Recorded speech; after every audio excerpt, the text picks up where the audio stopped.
Haya. Amekupa officials leo. Walikupa walimu na alikukosea. Kwa live.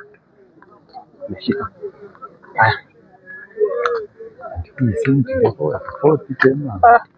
Bana pita huko. Songa ya matu step moja. Mwana umukusia magoma yake. Nampa kukwasi mrefu umpeo. Bana sasa mimi nakudunga kesho na kurarona tunakuweka hapa kwa maana ndani niko na nguvu ya kupiga nao. Shughuli safi siku ya 26 mwezi wa 5 2026. Kipute mechi ya Bungoma High School dhidi ya mwana St Mary's Kibabi. Ndugu wa Kristo, Bwana Yesu asifiwe. Ndugu wa Islamu, asalamu alaikum. Walio asidini kama rafiki yangu Hilary Mavitu, mambo vipi? Tuko mbashara katika uga huu wa Saverian ili kwamba tukuletee uwanja huu 11 upande wa kikosi hiki cha Kibabi. Yuko William Mchumani, Wafula Benjamin, Simiyu Ian, George Maka, Elisha Joram, Hatengi, Hezron Philip, Glory Maina, Kevin, Melvin na Riyad Guy. 11 bora walio pale katika safu ama walao basi kwenye benchi pale tunaiweka St David, Simiyu Elvin, Molati Eugene, Uma Augustine na Edwin. Upande wa Bungoma High School yuko Mchumani, Shikuku Hannington, wakiwa pale na Abuya George, Malungo Timothy, Sirma John Kipto, Alex yuko pale, Suleiman Odhiambo, Crispin yuko pale, Omondi yuko pale, vile vile mchezaji wa Njala Danish na Ibei Kelvin na Otinya Josephat, wachezaji wa akiba yuko pale, Matunda Emmanuel Mukuyu, Amona Hassan Yasin yuko pale, Chale Wanjala Joseph yuko pale, vile vile Abote Eugene.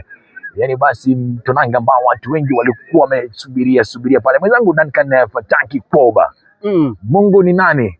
Kwa jina la Baba na la Mwana na la Roho Mtakatifu. Amen. Wanakuja swali katikati mwa uwanja. Pilato wa siku ya leo anawaita wale manahodha wa vikosi vyote viwili, anasema Danson Biela. Anawaita wale vikosi, anasema mimi ni Pilato, nimetembea, naambiwa ni Alex Mio. baadhi ya mtu ambaye anafanya shughuli hizi katika maeneo mbalimbali.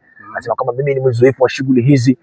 Mwaka uliopita nilisafiri kwenda maeneo ya kule Kisumu, miaka miwili iliyopita nilikuwa kule Malawi, na leo niko hapa Sabina, nilikuwa mbali kule Tembote. 11 wamekwisha ingia uwanjani wa vikosi vyote viwili. Basi tusubiri 90 za mwamuzi wa kati, wanakwenda kuwajibika. Ni wachezaji sasa wa kikosi kizima cha Kibabi. Yuko pale mchezaji rafiki yangu sana, mwenzi kwa miaka mingi sana, mchezaji wa Owino. Unamtambua wewe kweli? Owino Kenya One? Namtambua, maanake tulifunga naye safari mwaka uliopita Ethiopia, tukikwenda kule Ethiopia. Kule Ethiopia ndugu yangu nakukumbuka sana, maanake ulifanya shughuli nyingi. Jana mzaliwa wa Shibali. Mara hiyo mwenzangu Duncan Fataki Poba amekula akashiba, viatu vikawa vidogo anaviondoa. Ishara tosha kwamba mtonange huu basi utakuwa mzuri sana. Tizama, angalia basi, fuatia uko wapi, kuna kina nani, sema nasi. Si basi tunakupa utamu siku zote, utamu wa kabumbu. Mimi husema ni mabao. Kwa sasa ni 0-0, mechi karibu kuanza. Tuangalie itakuwaje mechi hii. Ni finali, kumbuka kwamba ni tunazungumzia zonal ya Kandui Southwest. Nakwenda bwana Alex kuweza kuangalia lango linakaa vipi, nyavu ziko sawa. Baadhi ya watu waliokula wakashiba siku zote. Mimi nitakueleza kwamba urefu na ufupi ni kazi yake Maulana. Kitambi ndugu yangu ni bidii ya binadamu, kama yangu na Mavitu. Japo pia kitambi na pesa ni sawa. Pesa tunaweza jiundia zetu siku hizi, sio lazima utoe kwenye banki kuu ya Kenya. Sema hivyo mwenzangu Poba, tuko na yeye hapa, tuangalie na kwenda namna gani. Mchono huu unanikumbusha mambo mengi ambayo tulipitia mwaka jana. Angalia safari ambayo tulipiga kuanzia zonal mpaka East Africa, ilikuwa ni wewe fuata basi ya Yellow Man inaenda.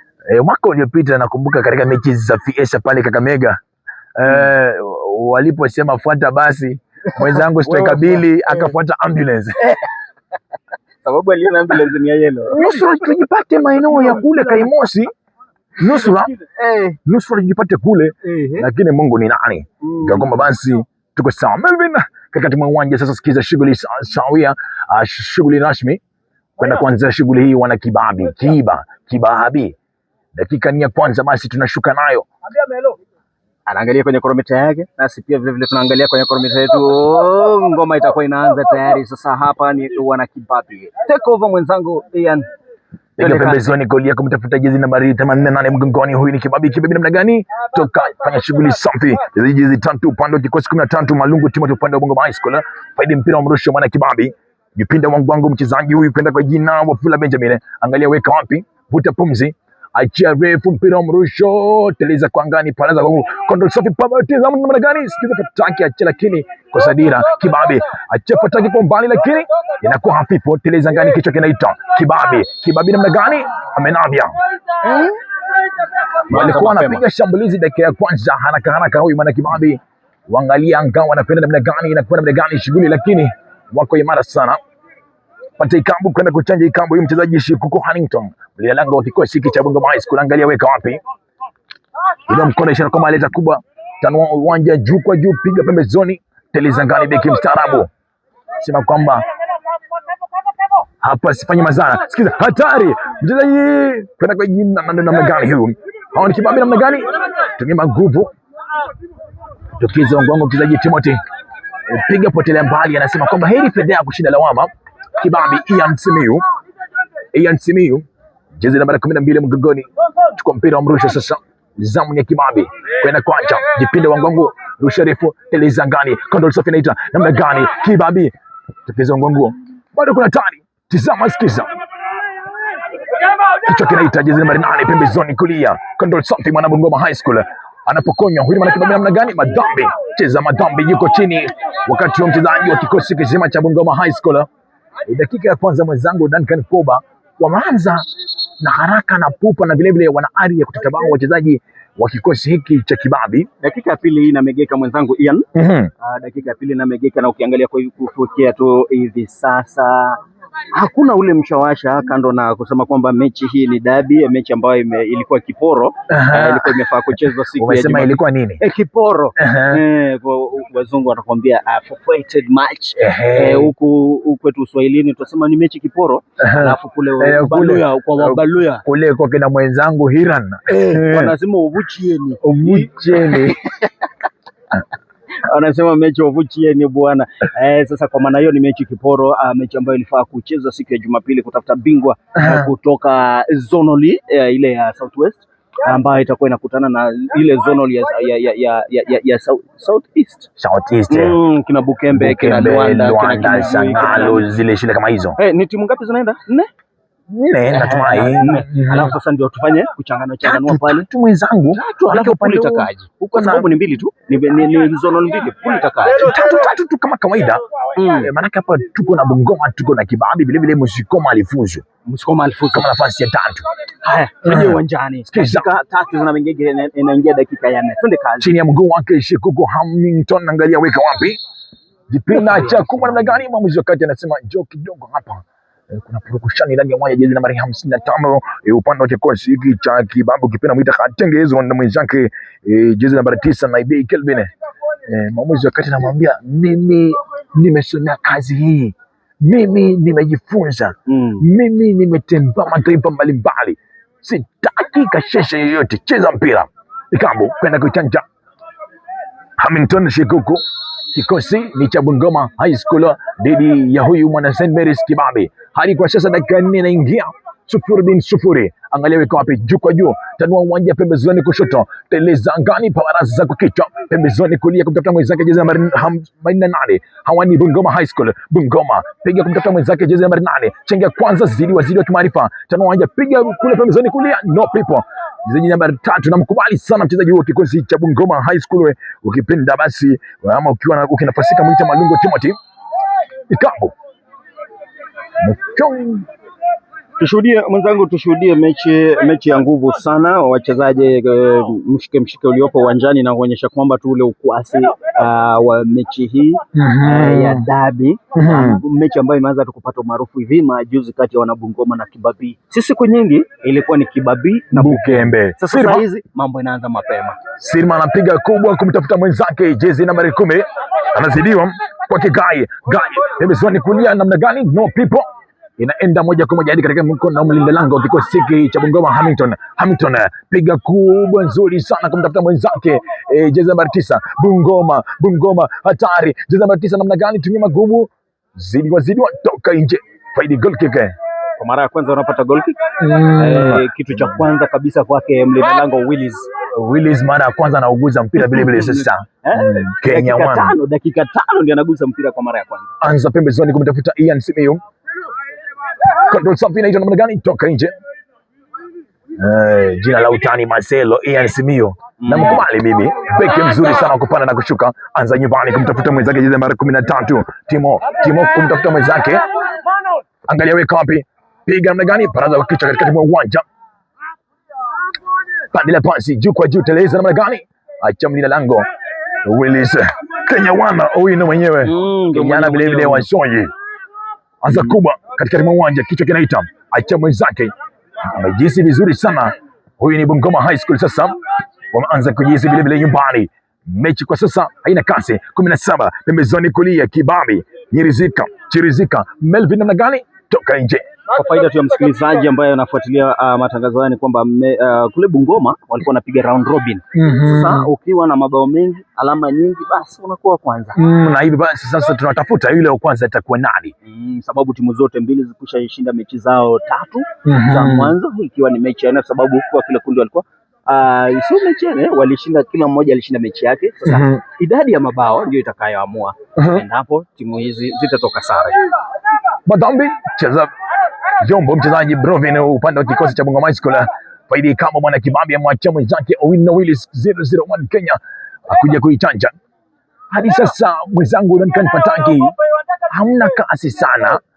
Anza dogo 32 mgongoni. Kipenda mwite George Maka katikati mwa uwanja kumtafuta huyu ni Aaron 55 mgongoni, tanua uwanja pembezoni kulia na gani? Tokeza mwango beki mstaarabu control safi gamba like pollinator pembezoni kulia kumtafuta Broji lakini anakoswa.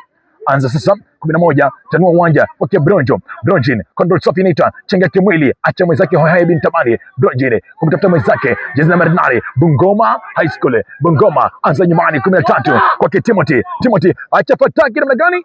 Soma tisti beki mstaarabu teleza ngani kichwa kile namna gani? Bado hatari, sikiza hatari. Navya tayari kibendera kilikuwa kimekwisha panda. Huyu naye akafanya sanitizing. Tanua uwanja pembezoni kushoto kumtafuta Guy acha mwenzake 48. Huyu ni Kelvin namna gani? Kubali kwenda chini Ikabu. Cheza madhambi. Amecheza madhambi mchezaji jezi nambari 3 upande wa kikosi cha Bungoma High School 13. Wanafaidi Ikabu ya mapema sana wana Kibabi. Tuangalie Ikabu itakuwa inazalisha nini? Atakuwa anacheza nahodha fantastic mwenyewe. Nahodha nambari 10 Glory Maina ni mzoefu wa shughuli hizi. Wanasema Maish. Nimemtazama pale nje Ian Babu mchezaji wa kikosi cha Kibabi mwaka uliopita. Vile vile amekuja kushuhudia tu wenzako kicheza. Namkumbuka Ian Babu katika mpira mifu kama hii, vile vile alikuwa mchungaji mzuri sana. Mwaka huu Maish mwenyewe yuko anafanya shughuli pale. Jezi nambari 8 Philip yuko pale, vile vile Glory Maina yuko pale. Tuangalie itakuwaje. Sikiza tizama. Ikabu maeneo mazuri. Maeneo yangu ya siku zilizopita ndugu yangu. Nikipiga mechi sikiza hatari namna gani? Tokeza ugongo Hamilton. Ubaliza cheza madhambi. Alipiga kosa ambalo alifanya mlinda lango ni kuutema ule mpira. Sasa kwa maana hiyo referee akaachia ile second ball.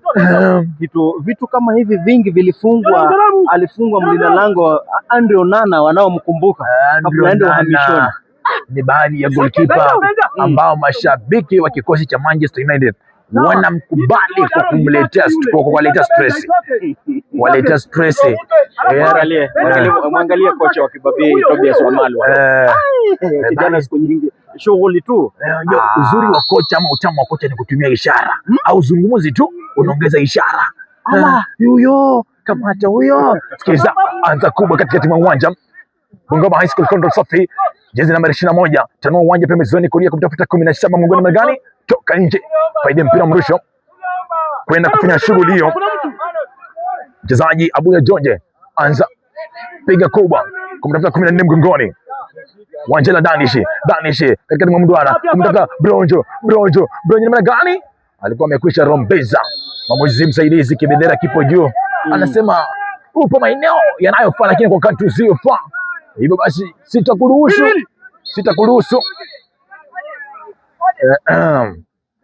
Ikabu kwenda kuchanja Willis 001 Kenya 001. Angalia iko wapi? Piga miguu yote. Amanza na kushoto pembezoni kulia kumtafuta mwenzake, panaza kwa kichwa kumtafuta mwenzake 17 Melvin anaupata Sakamwa. Sikiza Maina achia Pataki lakini babatiza mtu sasa.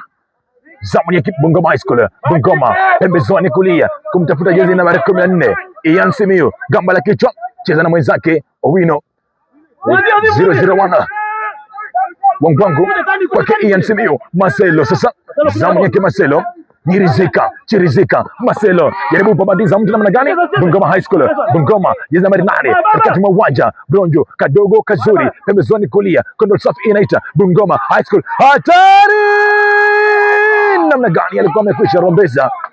Amecheza vizuri sana wachezaji wa kikosi cha Bungoma High School. Ukimwangalia mchezaji huyu jezi nambari 10 Omoni Bronjini akamwona mwenzake na Ibei Calvere hivyo nusura wafaidike, lakini hadi kwa sasa 0-0.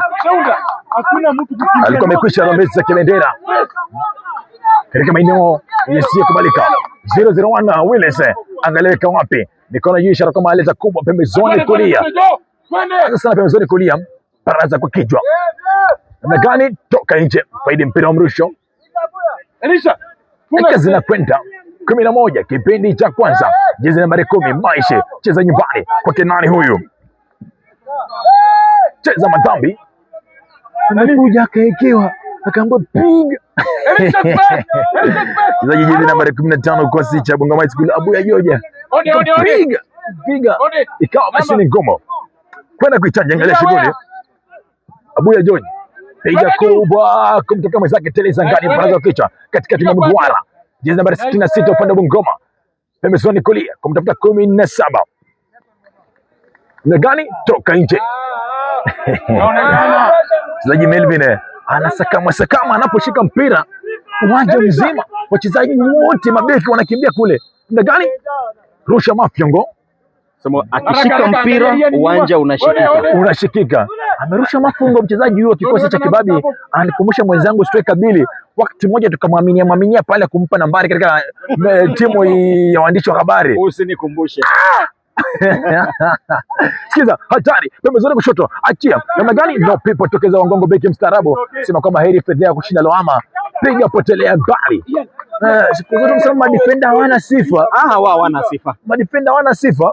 Ni sawa na mwanakwaya yule kwaya master. Hana sifa. Yeye ni vidole na kuendelea. Sauti. Anaambia mwanakwaya haribu sura sauti toke.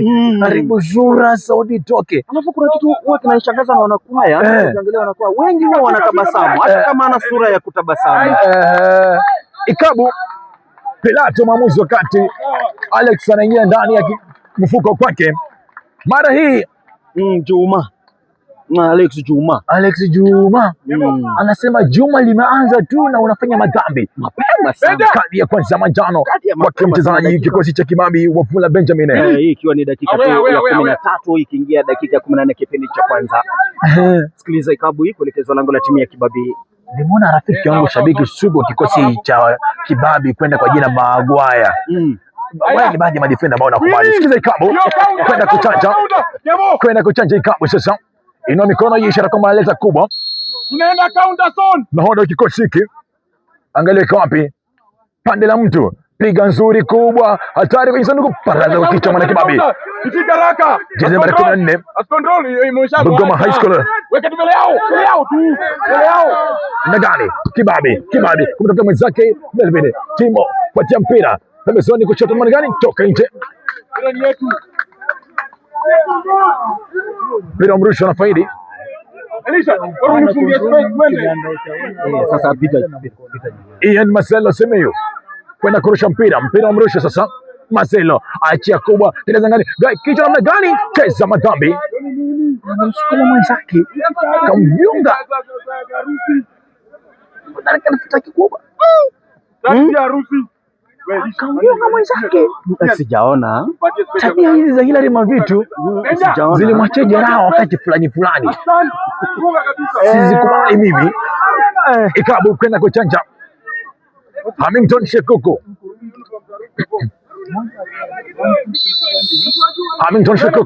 Ikabu vuta pumzi, angalia weka wapi. Baraza kubwa nzuri tena zaidi pembezoni kushoto. Kanusha Gaye pande la pasi kumtafuta mwenzake. Ana kasi sana mchezaji huyu Melvin upande wa kikosi cha Kibabi. Achungwe sana na mabeki wa timu ya Bungoma. Ana kasi sana. Maana mpira yote winga zote yuko pale. Anza kwa Melvin, kwa Ian Simiyu, Marcelo chenga na gani? Babatiza mtu toka nje.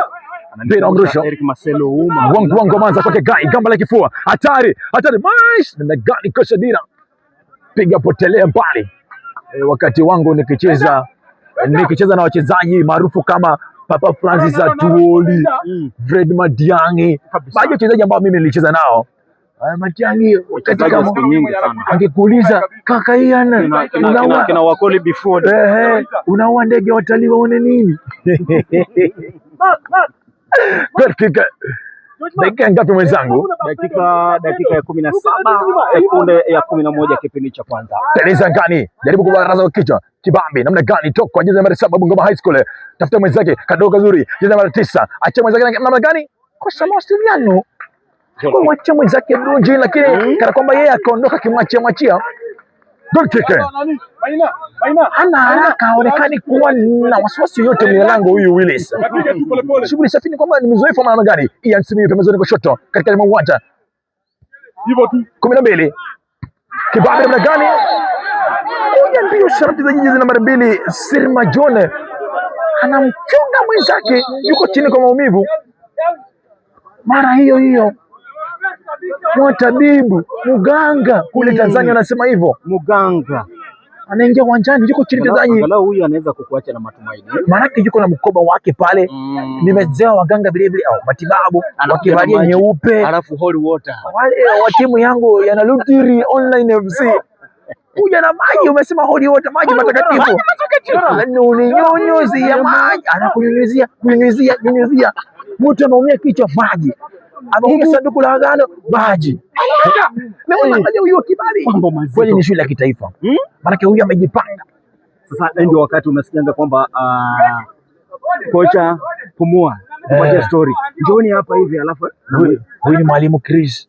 Mwalimu Baji ya technical bench ya kikosi cha Kibali. Anakula story na anamwambia sasa. Napenda sana style yake ya kusimama mara kwa mara anapotoa mawaidha.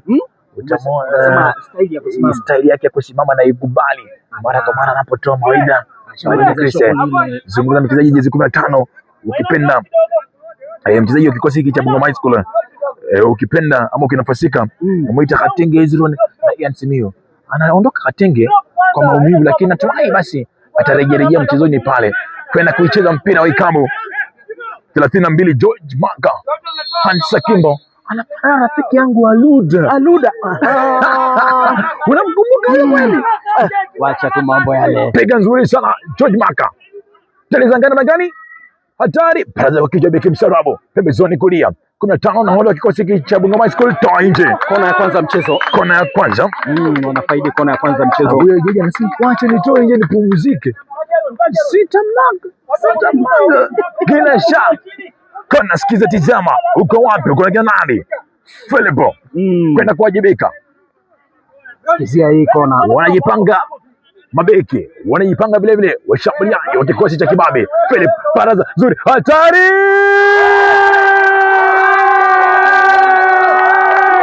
Ni yule mnyama Glory Maina. Nice. Kulia kwanza. Anasema let me tell you Maina. Kuna mkono let me tell you Maina. Kuna mkono inapigwa kichwa kizito. Amepiga kona nzuri sana mchezaji Philip. Kona nzuri. Dakika ikiwa ni ya 20 kipindi cha kwanza. Kibabi 1. Mwenzangu naarifiwa kwamba bao linampa Philip. Bao ni lake Philip. Angalia mwamuzi wakati Isaac Juma anaandika jezi nambari 8 Philip anasema amepiga kona hadi ndani. Jezi nambari 8 mchezaji huyu ukimwangalia ni mfupi, hayuko busy kabisa.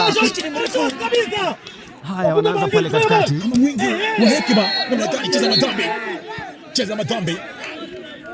Kubali kwenda chini, anakuja kumnyanyua mwenzake Philip. Mfungaji wa bao ile jezi nambari 8 namzungumzia mchezaji jezi nambari 8 huyu mchezaji mzuri kichwa ukiwa na wakati mwite Filipo pembezoni kulia hapo sasa. Ansa kadogo kazuri, angalia ito wapi, sikiza hatari namna gani, hatari piga. Alikuwa amesharombeza mchezaji Maishuru. Very busy schedule, very busy week. Being a Tuesday, kesho tunaenda kuchinja. Anza wangu kanusha kumtata Gai Baraza wa kichwa. Hawa ni Bungoma sasa, zamu ya Bungoma. Kadogo kwanza mwenzake Timo. Namna gani cheza madhambi. cheza matombi. Najua nikisema kesho kuchinda ni siku ya Idul Adha. Alafu sasa mkufunzi wa Bungoma High yani angetokeza anachinda. Rafiki wangu huyu anamkubali vile vile. Anachinda mtu wa kutinga. Kaka huyu anamkubali, shughuli safi sana anaipiga pale. Alex kwenda kuichanja. Haya. Jezi nambari 3 upande wa Bungoma High School. Itakuwa vipi? Aiki. Angalia weka wapi. Piga nzuri pale kitchen. Mchezaji nahodha wa kikosi hiki Maisha toka nje. Mpira mrusho. Kurusha. Mzoefu jezi nambari 15 pale Bungoma High School. Nahodha fantastic. Abuya George anachoa shughuli. Nasema kwamba twende kwenye sanduku ya maandalizi kubwa. Hapo tubaki hapo hivyo. Abuya George vuta pumzi. Maguu mawili 3 nyuma, achia refu, mpira mrusho namna gani, teleza ngani. Thank you. 001 Willy. Tukiza lakini mpira umekwisha toka nje. Goal kick. Anapupa. Mchezaji huyu Willis. Unajua ukivalia jezi ya timu ya taifa inakupatia ile experience. Nimemzoea kutumia gula kulia. Leo anatumia gula kushoto. Ananikumbusha mlinda lango wa timu ya Manchester United. Hatari, mchezaji Guy. Namna gani? Tokeza wangu Hamilton. Mlinda lango kikosi hiki. Anawauliza mnafanya nini mabeki? Walilegeza damu wachezaji wa kikosi mabeki hao wa Bungoma High School. Teleza ngani, pembezoni kulia, 15 mgongoni. Ukipenda ita mgongoni. Toka nje. Benjamin Wafula alipo kadi ya njano lakini sasa hivi ametulia. Huyu mchezaji jezi nambari 66 upande wa timu ya Kibabii mshambulizi ananikumbusha Deng, ule forward wa timu ya Jobo. Unakumbuka? Deng alipo tabasamu ya raha fulani. Deng Luoth. Anakuwa mzuri sana mchezaji jezi 13 upande wa Bungoma High School Malungu Timothy huyo. Sikiza katika uwanja zamu ya Kibabii. Brojo kadogo kazuri pembezoni kushoto. Control safi gamba la kulia. Piga namna gani? Tatizo wangu Jola mweke mstarabu. Sema kwamba hapa siruhusu labda mpira kupita. Siachi kitu. Namna gani? Pembezoni kulia. Nyirizika 48 Melvin. Acha mwenzake. Fataki namna gani? 17 huyu ni Melvin. Mzuri sana mpira. Melvin ana mpira. Pembezoni kushoto. Angalau iko wapi? Shika kimwili na kubali. Melvin babatiza mtu toka nje. Bola. Mpira mrusho. Anakasi sana mchezaji Melvin huyu. Anakasi ni mchezaji anacheza kwa kumakinika na anacheza pia kwa kujiamini zaidi. Mwamuzi msaidizi kwenye shughuli siku ya leo. Rafiki yangu huyu. Nasema unipe maji ya kunywa. Nimekunywa. Mineral water. Hiyo. Namna gani? Amerusha yombo. Mwamuzi wakati anasema kama hairuhusi katika mchezo wa kabumbu. Kwenda kufanya shughuli ni yule mzoefu. Namwachia mchezaji jezi namba 2. Mtu aliunao. Ni kama alimjonga mtu. Kuna mtu aliunao. Sirma John apiga kubwa nzuri tena zaidi katika uwanja. Teleza ngani lakini kama anayepata jezi namba 7 Bungoma. Namna gani? Ikabo. Faidi kama maeneo mazuri sana. Namkubali sana mchezaji huyu Otinya Joshua upande wa Bungoma High School. Mipira mifu kama hii? Ama kwa kasi ambayo na vile vile namwangalia chenga zake ni mzuri. Ni baadhi ya wachezaji ambao wakiachwa nafasi wenda wakasababisha ikabu takriban maguu ngapi hivi? Mwenzangu Duncan Koba ulifanya hisabati na kusikia maguu 22 hatua za mtu mzima kuelekea langoni. Ukimwangalia pale mchumani Owino anakunywa tu maji, anasema wacha walete shughuli. Funda. Piga funda la maji. Mmoja mwenzake Marcelo vile Marcelo anasema sitakunywa maji ya goalkeeper peke yangu. Mwangalia jinsi anavyopanga ile safu yake. Anaongelesha wachezaji, tulieni. Tulia. Usiweke ukuta toka tu. Tulia. You don't know me. Kiingereza kwa ufupi. Kumbali. Umenikumbusha tulipofunga safari miaka miwili iliyopita kwenda kule maeneo ya Bukada, mimi na wewe na mwenzangu striker Billy. Wacha tukala senene njiani. Mwalimu mwenzangu nishukuru kwa sababu kwangu kuliwasaidia Kiingereza changu kiliwasaidia kule Uganda. Lakini nakumbuka ile jioni ukiuliza yule afande kule Uganda jamaa askari gongo lakini ana bunduki. Soka itatufanya mambo. Safari hii tuanze kuweka mihela kuelekea Morogoro.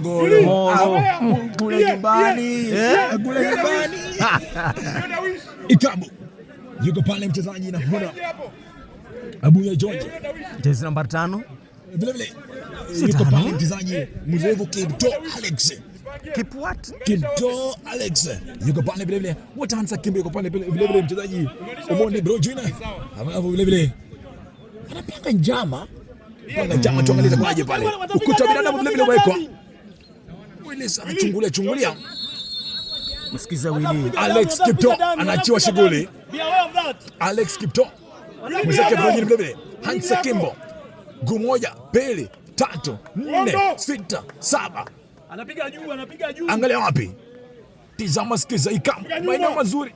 Maeneo yangu. Kuja kuichanja. Alex Kipto piga. Namna gani kocha Dira? Anapaisha kule nje. Paisha. Hapa ndiye sasa kocha wangu. Siku zangu.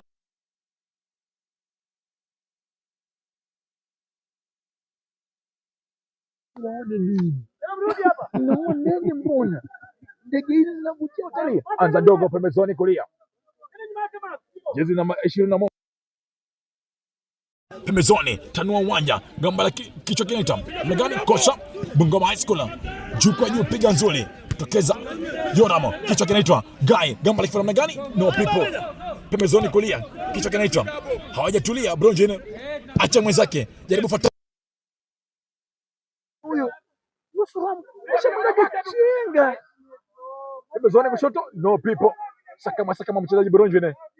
Megani? Bronjine, no Otinya. Otinya ni mwenzake. Jezi namba 15. Otinya acha mwenzake. Yoramo. Wafula Benjamin Megani pembezoni, toka nje mpira mrefu. Tuna nguvu sana. Yule anamwambia mwenzake, mimi kana na kula spoon, mimi nafanya msaanzi. Mimi nafanya msaanzi. Isarafisha kwamba siku moja mbili hivi naweza panda chakula special unishindi magumu. Unapanda spinach kabichi. Kuna siku sasa wale wanafunzi wa somo la kilimo agriculture wakapanda karoti. Kama jina la shule hiyo kwa sababu za kiusalama. Wakapanda karoti. Nakwambia. Mambo hayakuwa mazuri. Project Zero. Wapi? Kwa shamba karoti walienda. Umesema kina Brayo, kina Yoro. Kuna majina tu fulani. Ikabu hatari na gani? Tokezongo wangu lina lango Willis gamba la kifua. Anasema acha wanipige. Sipigwi. Nimekuja fanya nini? Anza kubwa. Teleza ngani Timothy kanisha kichwa. Katika uwanja. Maisha Melvin kumtafuta Guy pembezoni kulia, kono safi Guy, angalia weka wapi, chinga kwanza Guy namna gani? Alikuwa ameshusha rombeza. Mara hiyo Melvin anamuuliza mmoja wakati nimefungwa. Anza Alex Kipto, juu kwa juu, teleza, paraza kichwa kanusha. Bungoma High School, jezi namba 8, kumtafuta namna gani kanusha Yoramo. Yuko test kumtafuta Melvin namna gani? Para kichwa, toka nje mpira mkabu. Marcelo kumtafuta Guy namna gani karusha Bungoma High School. Bungoma kibabi sasa. Melvin na mpira namna gani? Jezi namba 8 kumtafuta Guy, kichwa kinaita nipe nikupe. Haziko kazi nzuri nakubali. Bungoma jezi namba 4 Bungoma namna gani? Tokeza Mungu bega mstarabu kuja namna gani? Bungoma chenga kubali, chombo nzuri sana Bungoma beke mstarabu na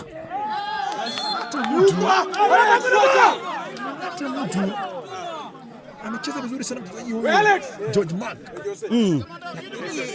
Akamkomudi chenga chobo kidogo. Ile ilikuwa 50-50, sijui mbona refa kapima, lakini sawa ndio kazi yake wachafanye. Referee's confusion is final. Referee's what? Confusion is final. Nani amekuwa na mpira? Malongo Timothy. Alex, who was in possession of the ball?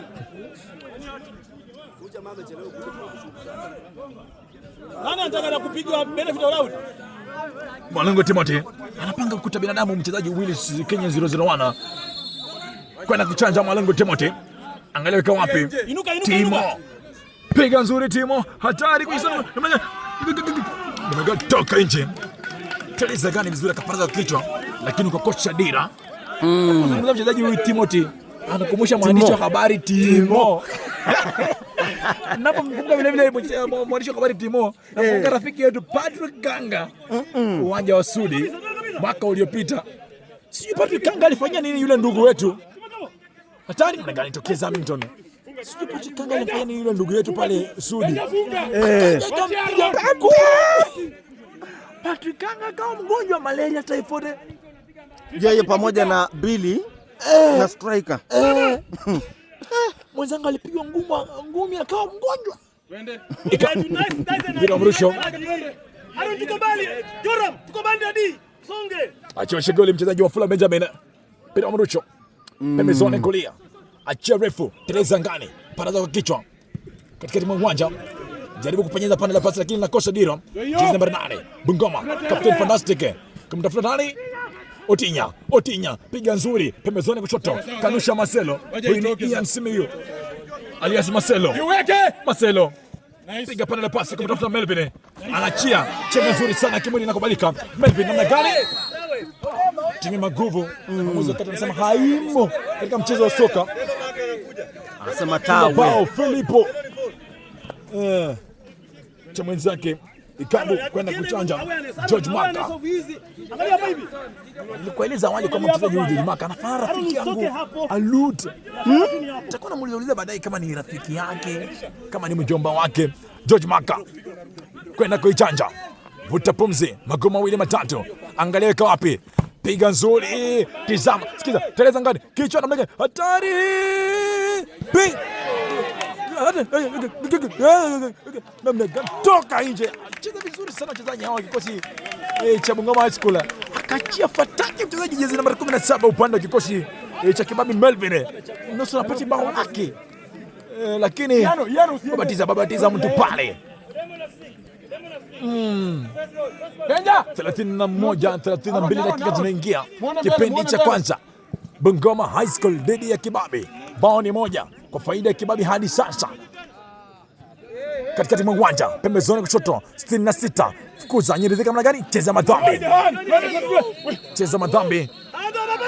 Hapana ref. No. Wacha kuongea na kadi kila wakati.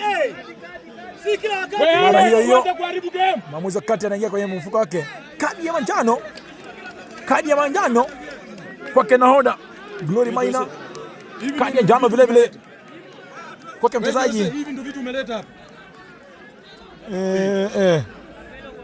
Sijui mbona kadi zikawa mbili mara moja. Acha tuone. Ikabu. Unakuwa na magenda 4. Kwenda kuichanja.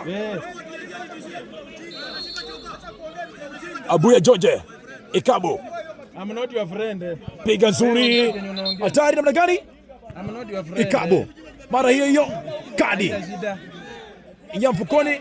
Toa kadi ya njano ya 5. Toa kadi tena Katenge Hezron. Kunani mwamuzi wa kadi? Kila kitu sasa kadi mwanangu Duncan Kuba. Kadi ya njano ya 3 kwa dakika moja. Kadi ya njano 3 kwa dakika moja jamani. Mambo mazito. Tazama Abuya George. Vuta pumzi. Abuya George. Piga nzuri namna gani? Teleza ngani? Kanusha. Namna gani? Hatari. Yuko imara sana mlinda lango wawili. Sasa mimi ni Kenya 001. Nimecheza Ethiopia. Nimecheza viwanja vitakatifu. Nimecheza kule South Africa. Nitatembea hadi kule Morogoro. Sina wasiwasi. Willis. Dakika ikiwa ni dakika ya 35 ina katika mchezo. Anza zuri. Kwanza. Kubwa.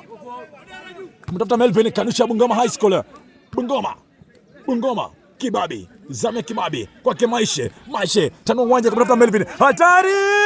Namna gani tokeza vizuri mchezaji Hamilton. Sema kama vile mimi mzoefu. Hamilton anza kubwa. Pembezoni kulia. Kumtafuta Timo. Kanusha Marcelo. Katika uwanja kichwa kinaitwa kwake Maishe. Pembezoni kulia. Kumtafuta Guy control safi inakubali. Chenga kwanza inakubali. Guy ana mpira. Piga. Kumtafuta mwenzake namna gani? Kanusha Timo. Pembezoni kushoto kumtafuta Otinya. Nyirizika. Otinya na upana namna gani? Cheza kubwa. Piga kubwa sana mchezaji. Buya mchezaji wa Fulham Benjamin. Atakuwa na ngoma ya kurusha. Zote kwamba heri fedhea kushinda lawama. Kama wewe ni beki. Heri fedhea kushinda lawama. Na pale siku zote wanakuambia defender hana sifa. Kwa Kibrijo. Mtoto Otinya namna gani? Kama kisha rebeza toka nje. Goal kick. Utamu wa kama mwini mabao. Bao ni moja kwa faida ya Kibabi hadi kwa sasa. Anatafuta mwana Bungoma. Era kwanza Willis. Angalia weka wapi? Owino. Ilo mikono ishara kama leta kubwa. Anachagua mtu. Mara hiyo penalty. Dakika 36 za mchezo, anaongeza dakika moja tu ya mchezo, kipindi cha kwanza kinatamatika. Half time score ni Kibabi 1, Bungoma 0. Tunamwona Maisha anamuongelesha referee, anamwambia hizo kadi zimekosa dakika moja. Angalia na monitor. Alafu pia mchezaji yule mfungaji bao jezi namba 8 pia vile alipata kadi ya njano, kadi ambayo kustahili. Amepata kadi. Vile mchezaji jezi namba 55 yakatengeza, amepata kadi 4 za manjano upande wa Kibabi, alafu moja upande wa Bungoma High School. Hadi kwa sasa msikilizaji, mtazamaji, basi sisi tunakwenda kukata. Alex anamwambia wachezaji wako wapunguza wapunguza mchezo uwanjani sipi. Tutarejea kipindi cha pili, mtazamaji, msikilizaji. Mara hiyo kila mmoja anapiga sana upande wa Kibabi, alafu pia vile upande wa Bungoma High School wapo pale vile wanaongea mawili matatu. Cha kufurahisha ni kwamba shule zote ni shule za Kikatoliki. Ndio tu kitu kinafurahisha. Vita vitakatifu. Mama Maria tuombee. Yusufu mtakatifu. Ukizungumzia madhehebu, rafiki wangu Hilary Mavitu. Nimemuuliza mara kama ndugu yangu, wewe unaenda kanisa gani? Kudundu. Mungu oje. Unaona mahali pale wanapiga sukuti kudundu. Hapo sasa Hilary utampata hapo. Kwa faida ya mtazamaji ambaye anafuatilia mechi hizi kwa kufikia hivi sasa, tunasema kwamba ni mapumziko. Mwenzangu Yano, tutafute kitu tuwekelee kwa mdomo bana, tumeongea sana. Tuangalie pale pia sisi tubusu chupa ya mineral water, maji matakatifu, maji fufu trende, yote tuyatumie. Yani lukewarm.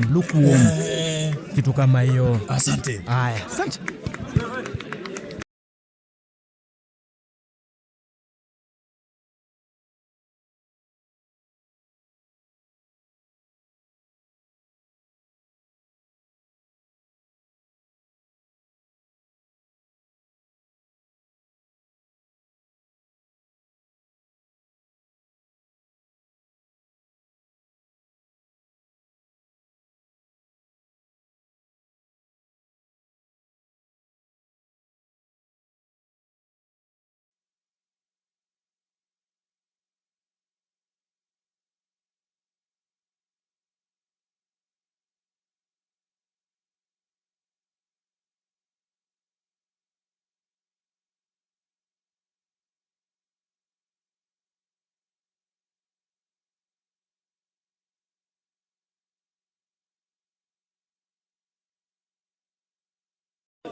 Anachukua kati.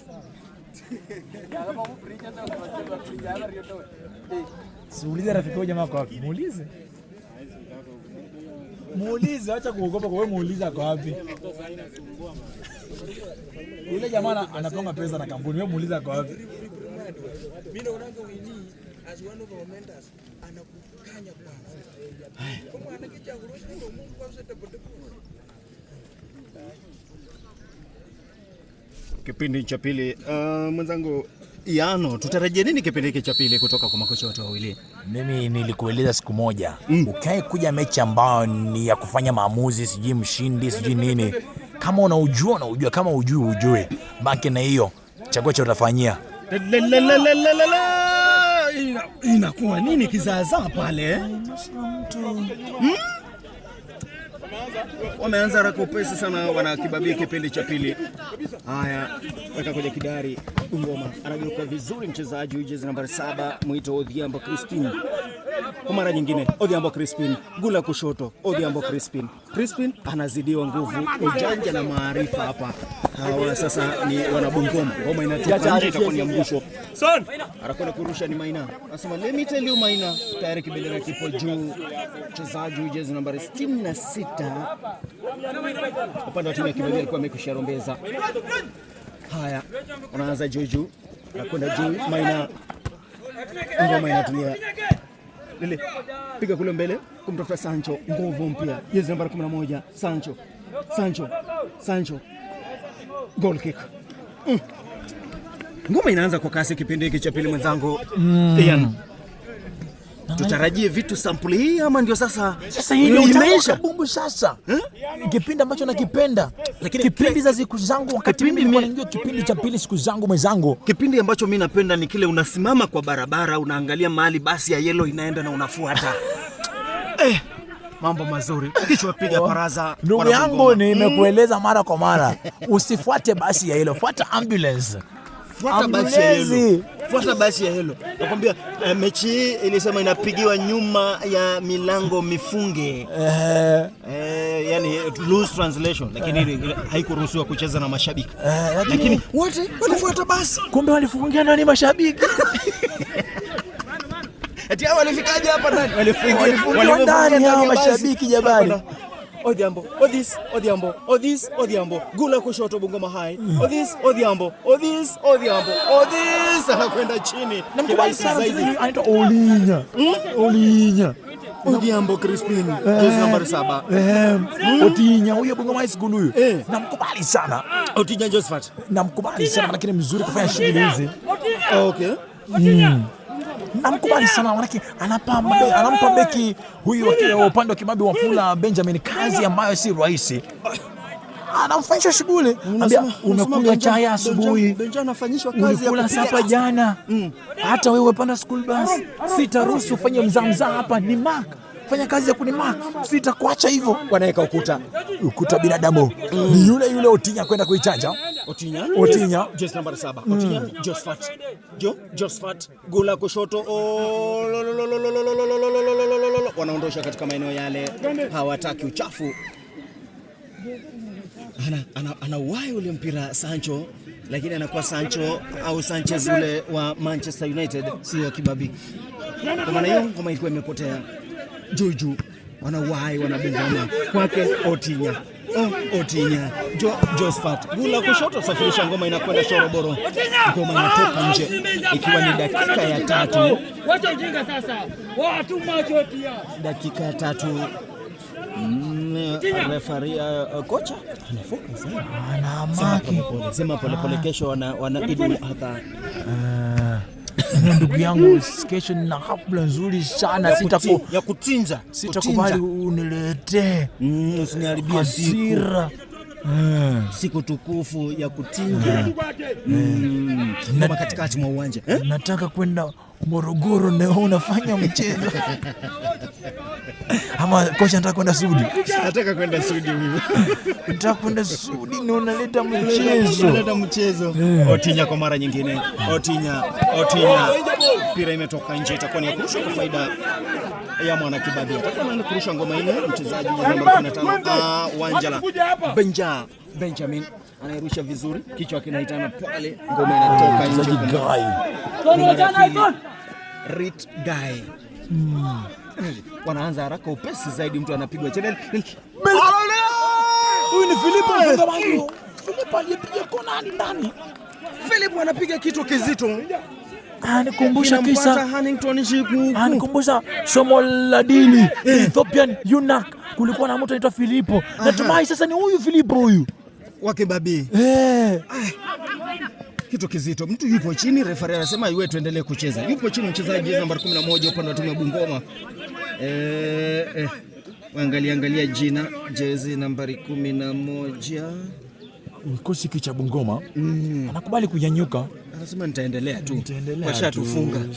Washatufunga niendelee tu. Haya. Inakuwa mpira wa mdundusho. Anaenda wapi? Drop ball pale. Umesema drop ball hii kwa lugha ya kina mwenzangu sitakabili kule Golanya. Wanaita namna gani? Wacha nimuulize kwa lugha ya Kiteso.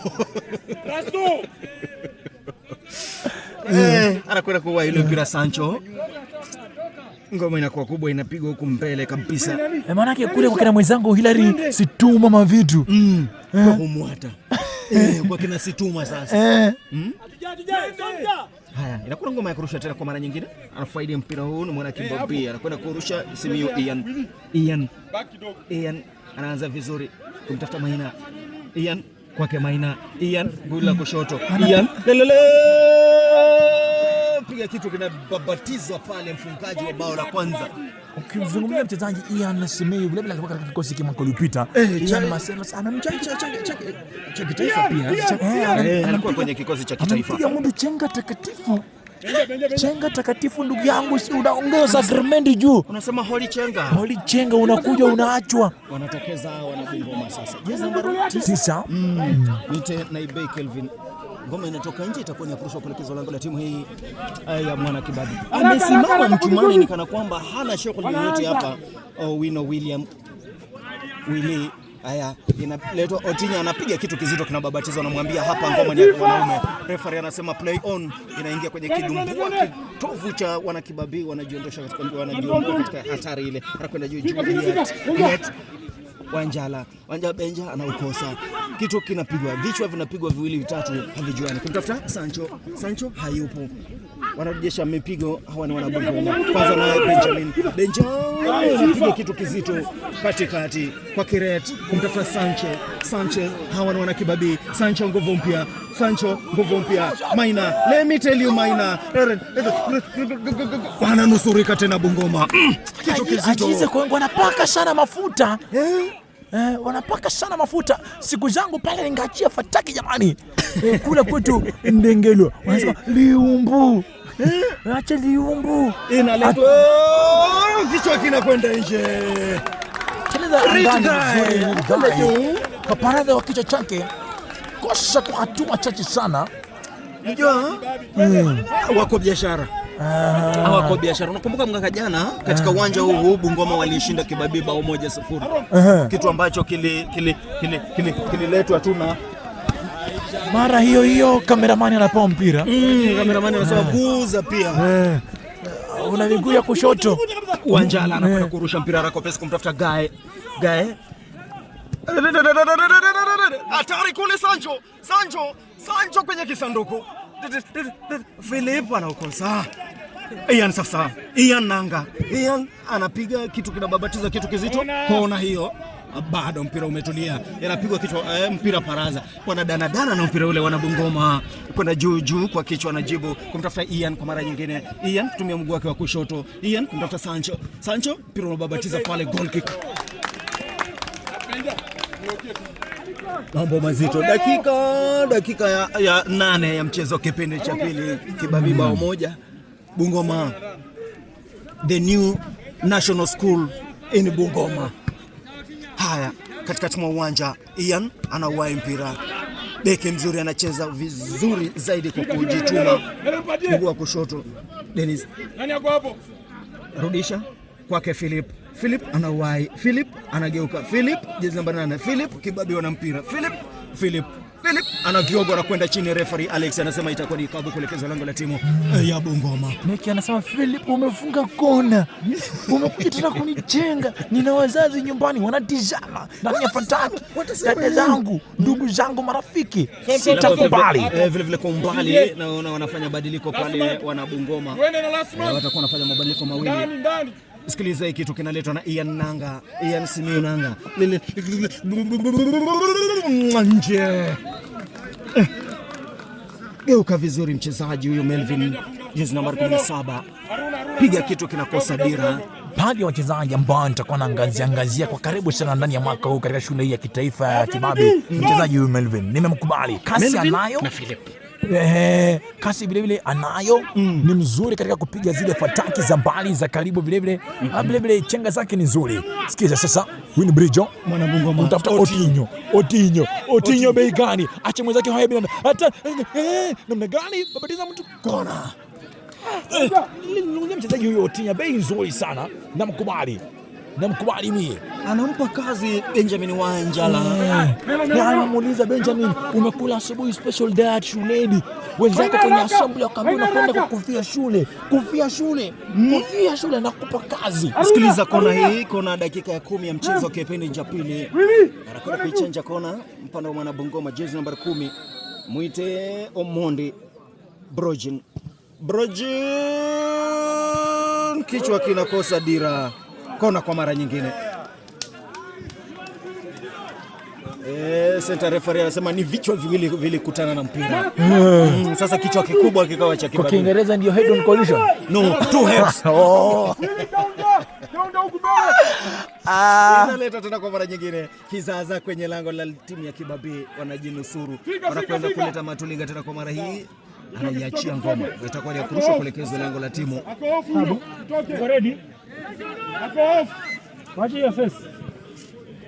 Anaweka kwenye kidari mwana Bungoma, ngoma inamzidi. Anasema ni ikabu, ngoma ni ya kurusha kuleta kuelekezwa lango la timu ya Bungoma. Ngoma inaanza haraka upesi. Anasema anafanya pushing. Ndio imetokea. Sasa mchezaji Joram alimjonga mwenzake kutoka nyuma. George Mark anakwenda kusema sasa maamuzi haikubaliki hiyo. Nilikuwepo, nilishuhudia maamuzi wakati anasema mimi Pilato nilikuwepo. Nashuhudia kweli kwamba nimeitazama. Ni kama maeneo mazuri akipata mchongaji mzuri, fundi gwiji wa hizi shughuli atakuwa anafanya shughuli safi. Watamwachia Buya George. Naona mkutano kwanza. Madam. Alex!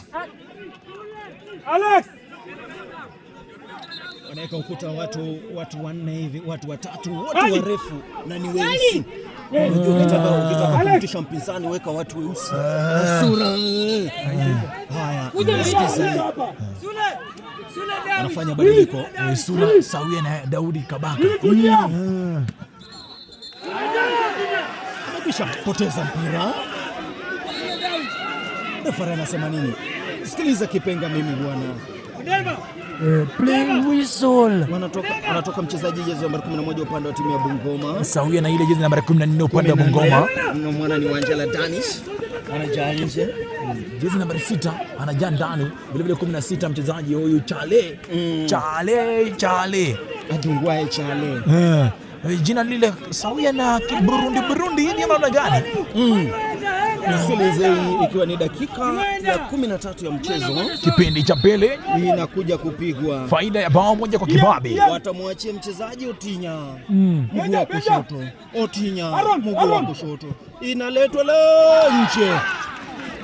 Amecheza vizuri sana mchezaji Otinya. Otinya huyu. Bei gani huyu kijana? Namkubali huyu Otinya, namkubali. Watakuwa wanafanya badiliko pia vile vile mwana Kibabii. Vile Kenya 001 alisema nimeiona. Anatoka gani?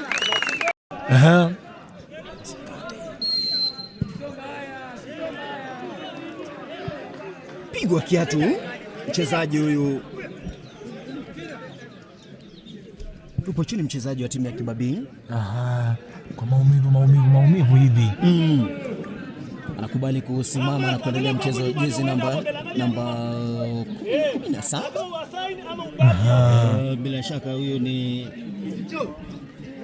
tumuita nani? Melvin 17. Kwa Melvin. Wanapata vile vile ikabu maeneo mazuri. Japo hatua takriban 30 kutoka lango la mlinda lango wa Bungoma High School hivi. Vile vile wanapanga njama.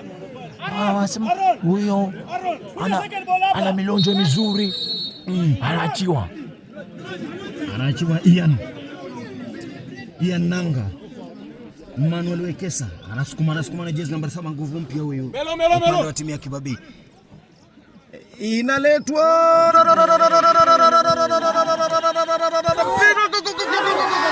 ananusuru mchezaji huyu Annington Shikuku. Umepanga shambulizi nzuri.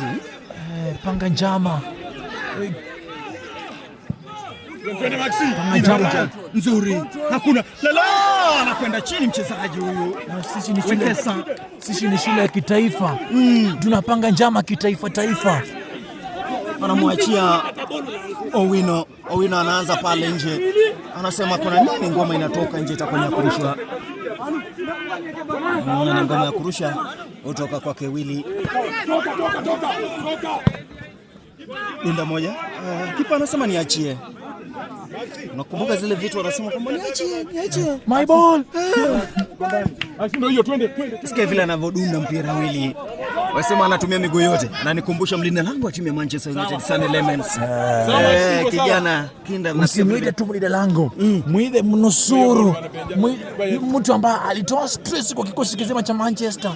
Mtu ambaye aliokoa mashabiki, aliwabatiza vile vile.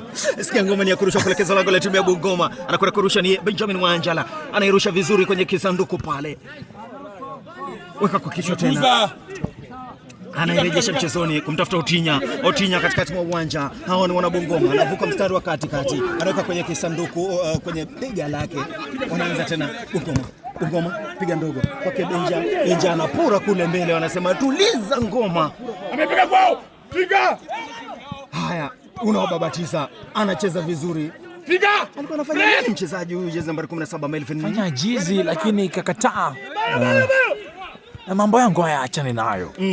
Tokeza Joram Elisha kwake Yananga Simiyu anaipiga juju kwake tena Joram katikati mwa uwanja, anamtafuta mchezaji huyu jezi nambari 55 Hatenge Ezron kule kumtafuta Sancho kibendera kipo juu, piga move nzuri. Wana Kibabii, mechi tamu sasa, mechi inakuwa ya kutulia. Mechi imetulia. Angesonga kidogo kiduchu japo tu hivi, labda tukikuwa tunazungumza mengine. Haya, itakuwa ni ikabu ile kuelekezwa lango la timu ya Kibabii. Kwenda kwanza ngoma ile ni mlinda lango Hannington Shikuku. Piga kwa kichwa kumtafuta Wekesa katikati kumtafuta Maina anasema let me tell you Wekesa. Kwenda juju Otinya na Benjamin anatuliza. Manuel Wekesa anasukuma, anakwenda chini. Anatumia nguvu nyingi sana Chale huyu anatumia nguvu nyingi sana. Anasema oya, kila mtu ni oya. Oya kwa maana ya nini oya? Mwenzangu Yano oya. Ukiona mwenzako anakuita oya, labda mjui jina, labda huyu ni grade 10 na huyu ni form 4 West. Inaletwa kule juu, anakwenda juu bila mafanikio Maina. Unajua form 4 sisi hatutajua watoto grade 10 majina wote. Anamla mtu chenga kwake Philip arejesha kwake kumtafuta Sancho hayuko. Ngoma inakwenda juu, ngoma haijatulia. Wana Bungoma hawa, anatuliza kasi ya ngoma, anapiga miss katikati tena kwa mara nyingine, anakuja vizuri. Philip kumtafuta Sancho hayuko. Wanatokeza vizuri, mchezaji huyu anakwenda juu vizuri, jezi nambari 32 George referee anasema nini? Kwenda juu peke yake, alafu kisha Michael tuliza kasi ya ngoma. Ngoma inakwenda juu kumtafuta Wekesa, anauwai Maina anauwai, unagusa mkono.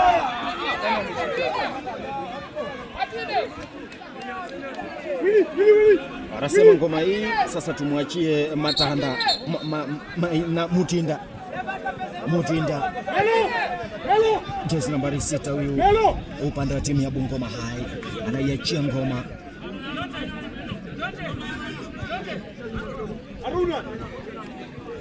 Mechi hizi zikipata kila mtu anaweka ngoma chini, ngoma inaweza kuchezwa vizuri sana. Haya, sikiliza hii kabu.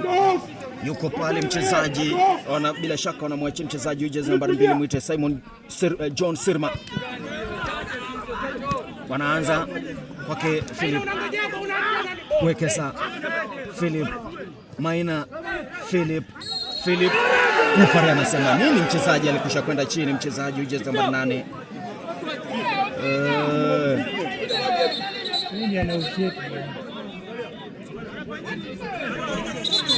Crispino Odhiambo.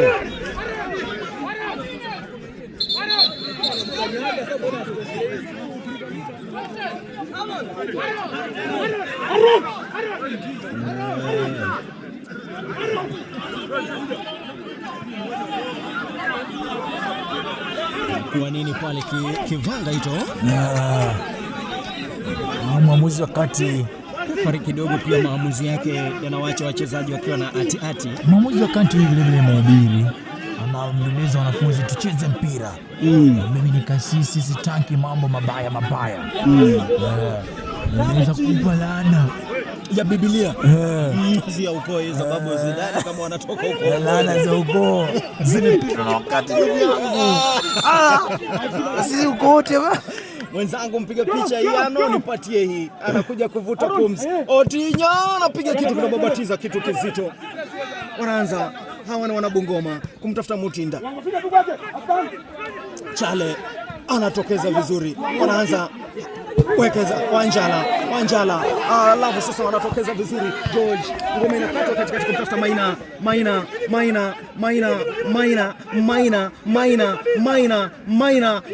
na wai mpira kwa mara ya mwisho. Anamtafuta Sancho anakwenda chini. Refa atasema nini? Elekezo ikabu upande wa timu ya Bungoma. Dakika zinazidi kwenda za mchezo, ikiwa ni kipindi cha pili. Bungoma 0, Kibabii bao 1. 0 ambayo imekwisha tumika. Mtu anakuambia 0, hiyo 0 yake imetumika 0.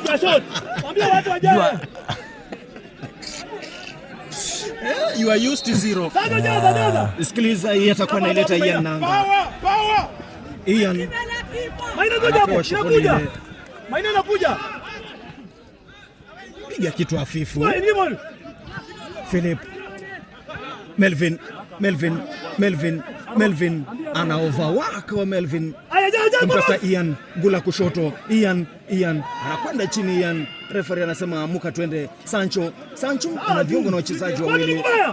Ngoma anakwenda anapiga laza, inakubali piga katikati mwa uwanja, hakuna mtu katikati mwa uwanja. Philip analeta madhambi, anafanya madhambi pale katikati mwa uwanja, anafaidi kama mwana Bungoma.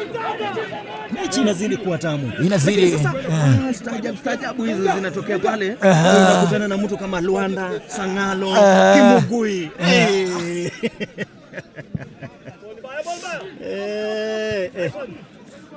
Inakuwa ngumu zaidi. Inapozidi kusonga inazidi kuwa ngumu. Kila timu zinazidi kushakashaka, wale wa kuzuia wanazuia, wale wa kuzidi kuweka makali juu wanaweka. Inatokota hivi. Wanasema kwamba mechi inazidi kuwa tamu zaidi. Kristo vile vile wanazidi kuswali.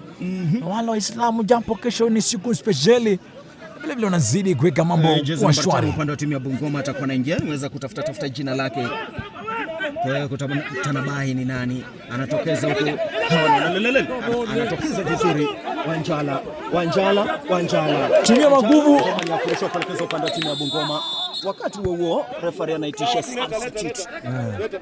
Tumia maguvu matakatifu.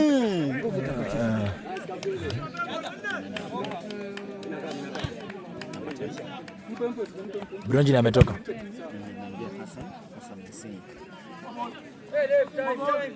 Piramrusha sasa. Tizama kwenda kuwajibika. Refa namna gani? Cheza madhambi. Kwenda kuwajibika Rama nao mpira sasa. 16 mgongoni. Pembezoni kushoto mwa uwanja. The Flames ukipenda Bungoma. Cheza kwa Kautinya. Chenga kimwili na kubali namna gani? Zidiwa. Kwenda chini, mwamuzi wakati anasema amka. I'm not interested in your nonsense. In whatever. Toka na kichwa Hassan Yasin, jezi namba 5 nguvu mpya upande wa timu ya Bungoma. Anatokeza Otinya, kitu kinalamba, kinabusu chuma pale. Piga kitu kizito Otinya huyu. Josephat, mchezaji mzuri.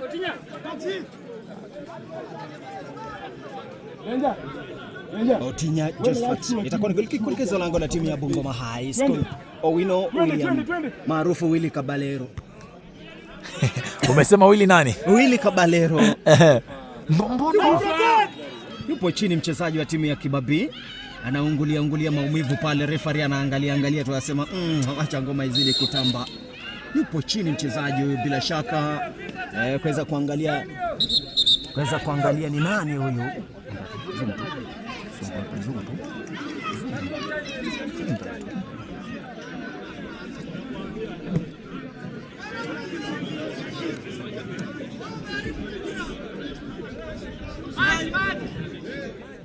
Wanasema maji, nilikwambia holy water hapa pia ipo.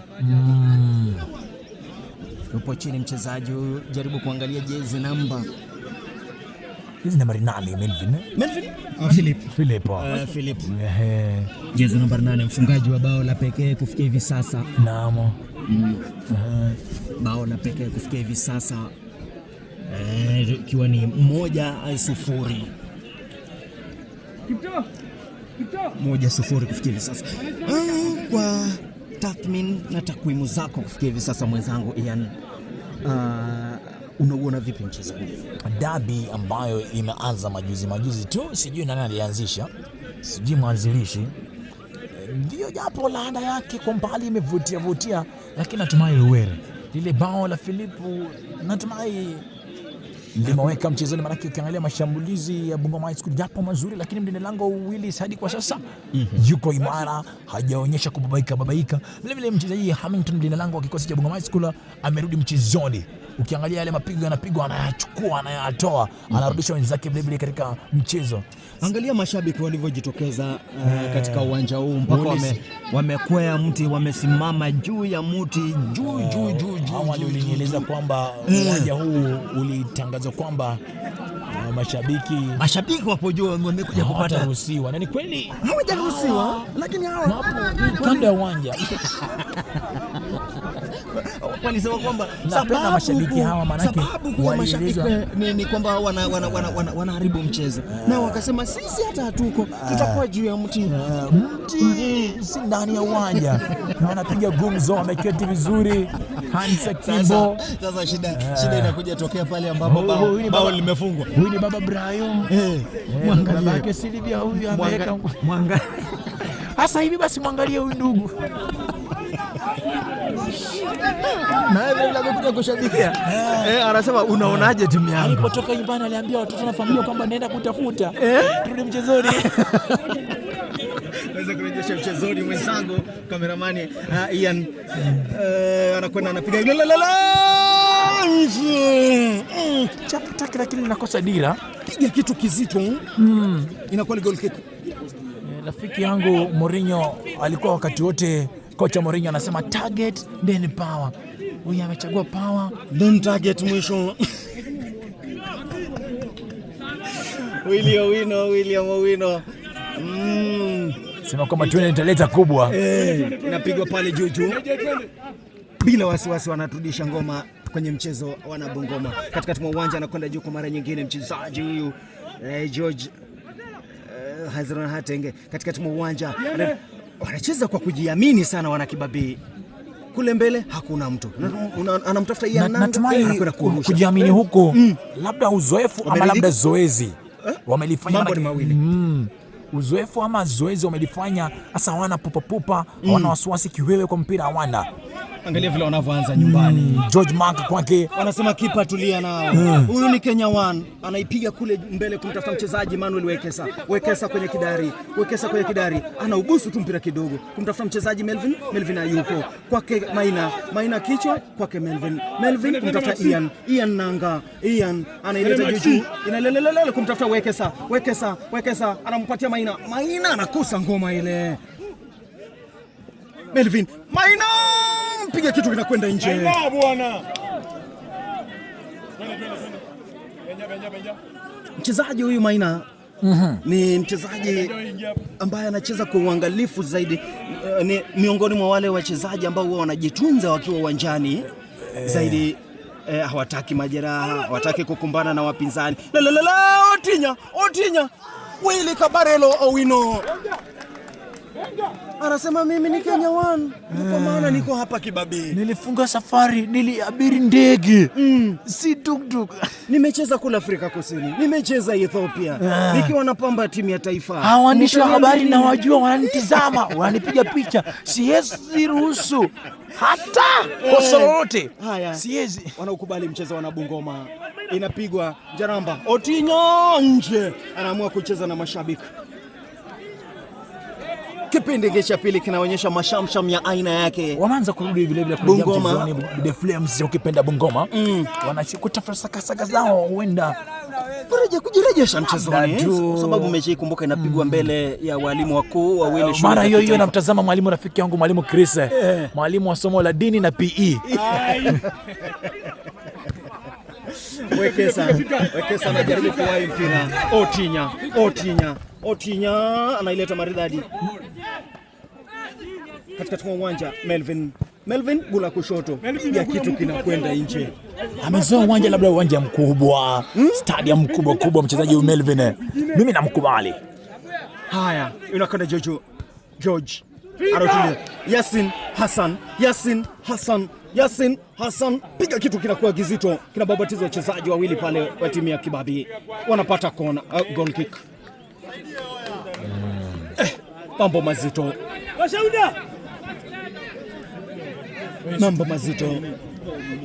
Technical bench. Ile technical bench ya Kibabi wanasema ni nani ana power? Ni nani anataka power?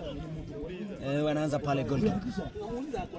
Kwa madaha, yani inakuonyesha kwa nini Willy Owino ni kipa Kenya 1.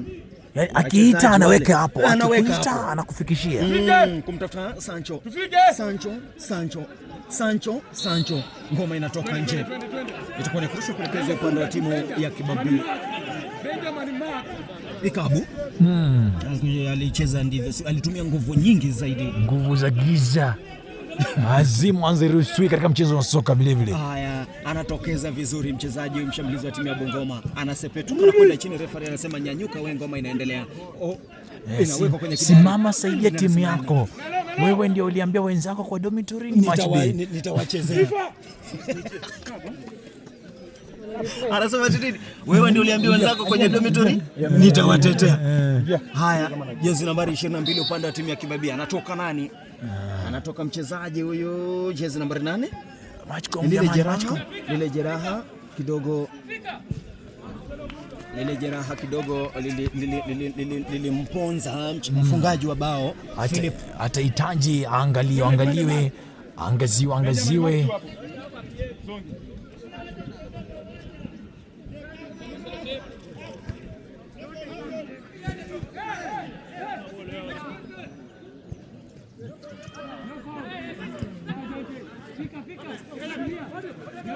Analeta benja hapa.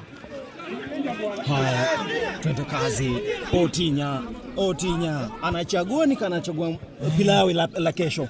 Amesikiza huenda yale mawaida ya kocha kwamba usiwe na pupa, fanya kuchagua wenzako.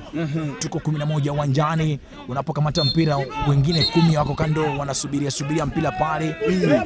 Usiwe na haraka na pupa.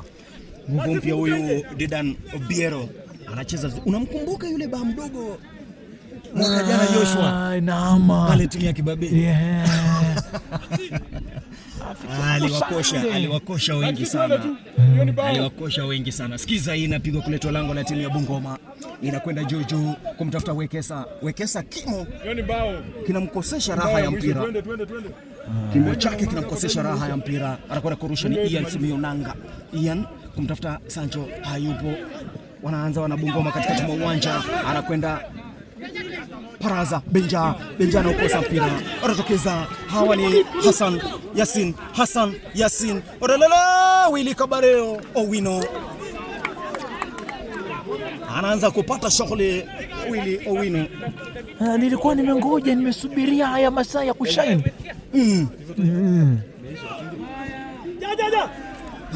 Inakwenda tena kwa mara nyingine. Anavyogwa kiatu hapa mchezaji huyu jezi namba 12 Ian Nanga. Hapa.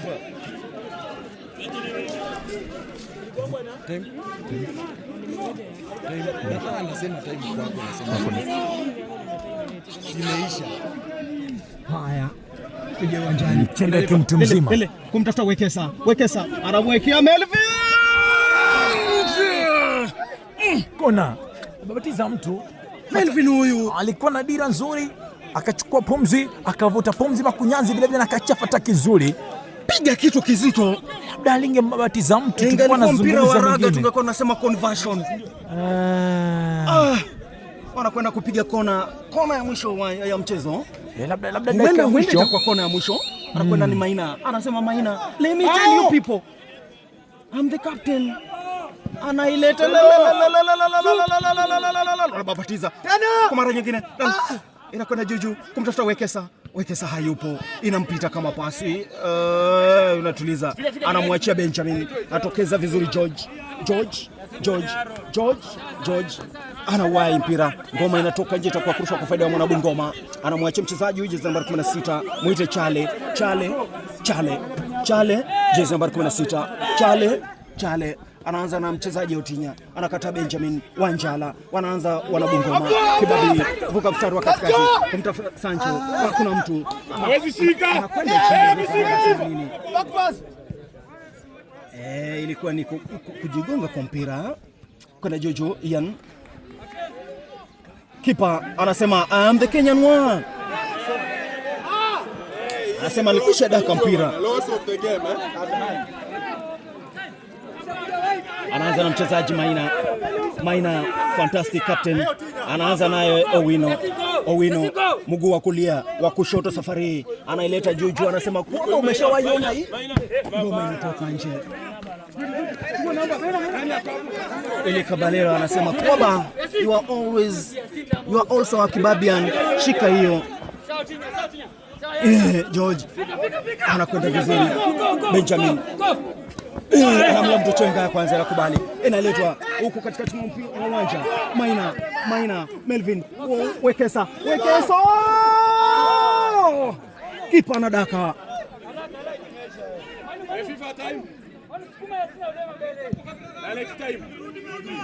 inadunda, anaweka kwenye kidari. Beki anasimama vizuri, anasema ni mimi kisiki, anakwenda kumtafuta Wekesa kidogo, Maina au huyu ni Melvin kumtafuta Sancho upande wa pili, Sancho na wai, Sancho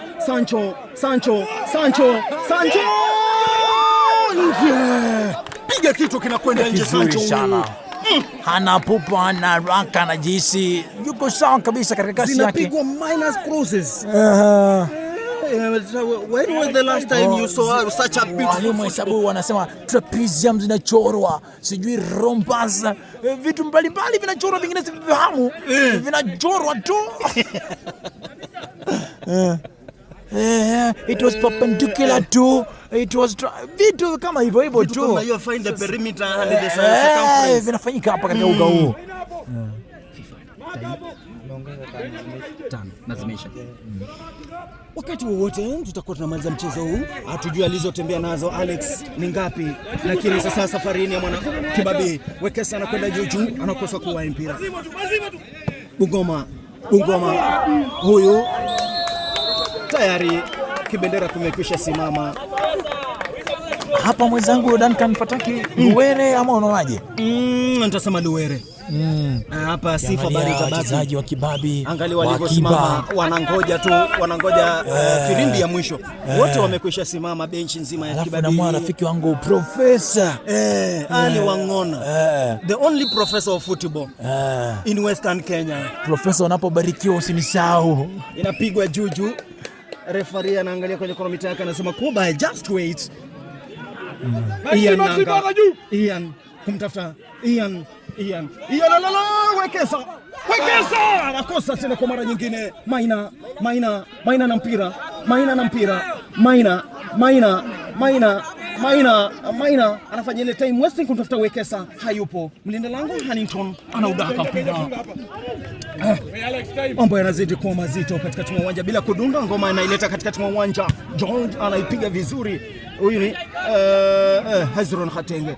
Wanaanza tena, anamla mtu chenga, inakata. Sancho anaupoteza mpira, anajaribu kufuata, anawahi, anasema nimerudi kwa uwanja, anamtafuta Melvin sasa, Melvin anajaribu kuwahi mpira, anamtafuta Wekesa anaukosa. Safarini ya wana Bungoma kumtafuta mchezaji jezi namba 15, captain anacheza vipi?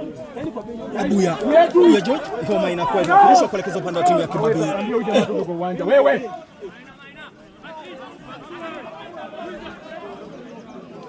sikiliza, ngoma ya mrusho kuelekeza upande wa timu ya Kibabi. Anakwenda kurusha na mchezaji huyu Chale jezi namba 16, nguvu mpya. Benjamin Wanjala anaipiga tena kwa mara nyingine, ngoma inatoka nje. itakuwa ni kurusha vivu hivyo kuelekeza upande wa timu ya Bungoma. Anaanza nyuma kubwa kabisa kumtafuta mchezaji jezi namba 2 John Sirma. Mpira inapigwa kwa ajili ya kumtafuta Sancho katikati ya uwanja, wanaikosa tena. Safarini wana Bungoma, anageuka vizuri, kichwa kinaita. Hawa ni wana Kibabii. Ngoma inakwenda juu kumtafuta Wekesa. Maina anaikosa, anakula mtu kiatu. Referee anasema hiyo ni kadi. Fantastic captain. Anaiachia, kadi nyekundu itakuwa inatoka. Anakula kadi nyekundu mchezaji huyo Maina. Anakula kadi nyekundu Maina. Maina anakula kadi nyekundu. Anakula kadi nyekundu Maina. Mchezaji angalia hajatoka nje. Tutashuhudia visanga hapa. Tutashuhudia visanga zaidi kwenye mchezo huu. Nipe ikabu mpiga picha wangu. Anashabikiwa na wachezaji wenza. Inaletwa Manase huko juu. Wanakata Sancho na mpira, ngoma inamzidi katikati mwa uwanja. Wanasema twendete. Wekesa na drop in. Wekesa Manuel wanajaribu kuwai. Wekesa na Chale wote wazuri kwenye kimo. Anauanza hapa mbele. Referee anasema imetosha, full time score. Itakuwa ni moja kwa moja wanamuendea. Wanajaribu kumzomea muamuzi wa mechi. Wanakatazwa, wanasema kwamba haimo hiyo, wachana nayo. Tumekwisha wabwaga, tumekwisha washinda. Tunabaki na ushindi ule. Sisi ndio wana Bungoma na vile sisi ndio wana Kibabii. We are always the same. Kuna vile pale kuna upande wa chini ndio security wa FIFA ama nini? Mwanadada huyu ama labda ni familia yake FIFA Alex. Kidogo namjua yani bintiye Kadenge pale Nzoya. Ndio kama unamjua Evans Kadenge. Huyu ni binti yake. Huyu ni bintiye Kadenge.